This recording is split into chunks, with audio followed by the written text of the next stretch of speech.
आज का बाइबल का वचन हबक्कुक का ग्रंथ अध्याय 1 वचन 2 और 3 और अध्याय 2 वचन 2 और 4।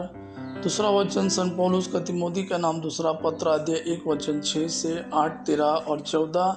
और आज का सुसमाचार संत लूकास के अनुसार अध्याय 17 वचन 5 से 10। हबक्कुक का ग्रंथ अध्याय 1 वचन 2 और 3 और अध्याय 2 से 4। हे प्रभु, मैं कब तक पुकारता रहूंगा और तू अनसुनी करता रहेगा।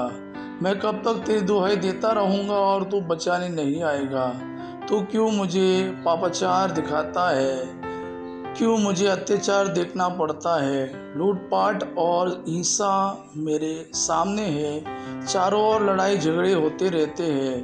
प्रभु ने उत्तर में मुझसे यह कहा, जो दृश्य तुम देखने वाले हो उसे स्पष्ट रूप से पाटियों पर लिखो, ताकि सब उसे सुगमता से पढ़ सके, क्योंकि वह भविष्य का दृश्य है जो निश्चित समय पर पूरा होने वाला है। यदि उसमें देर हो जाए तो उसकी प्रतीक्षा करते रहो, क्योंकि वह अवश्य ही पूरा हो जाएगा। भजन जो दुष्ट है वह नष्ट हो जाएगा, जो धर्मी है वह अपनी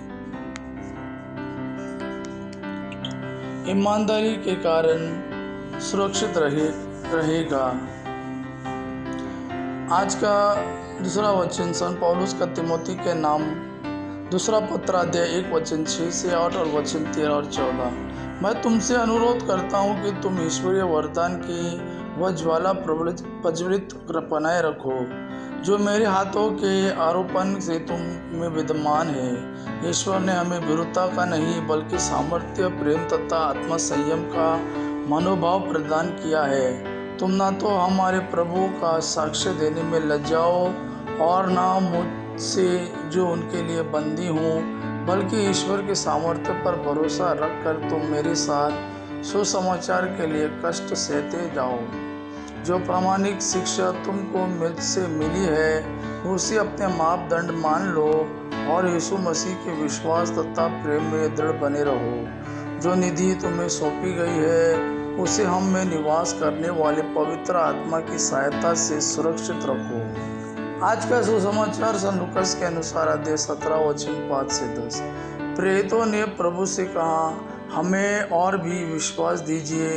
प्रभु ने उत्तर दिया, यदि तुम्हारा विश्वास राई के दाने के बराबर भी होता और तुम शहतूत के इस पेड़ से कहते उखड़कर समुद्र में लग जा, तो वह तुम्हारी बात मान लेता। यदि तुम्हारा नौकर हल जोतकर या डोर चराकर खेत से लौटे, तो तुम में कौन ऐसा है जो उससे कहेगा, आओ तुरंत भोजन करने बैठ जाओ? क्या वह उससे यह नहीं कहेगा, मेरा भोजन तैयार करो, जब तक मैं खा पी ना लूँ? कमर कस कर परोसते रहो, बाद में तुम भी खा पी लेना। क्या स्वामी को उस नौकर को इसलिए धन्यवाद देना चाहिए कि उसने उसकी आज्ञा का पालन किया है? तुम्हारी भी वही दशा है।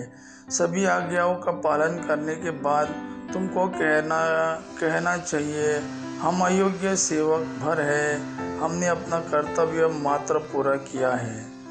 यह प्रभु का वाणी है। प्रभु को धन्यवाद। आबा पिता की महिमा और पुत्र यीशु का प्रेम आप पर सदा सर्वदा बना रहे। आमीन।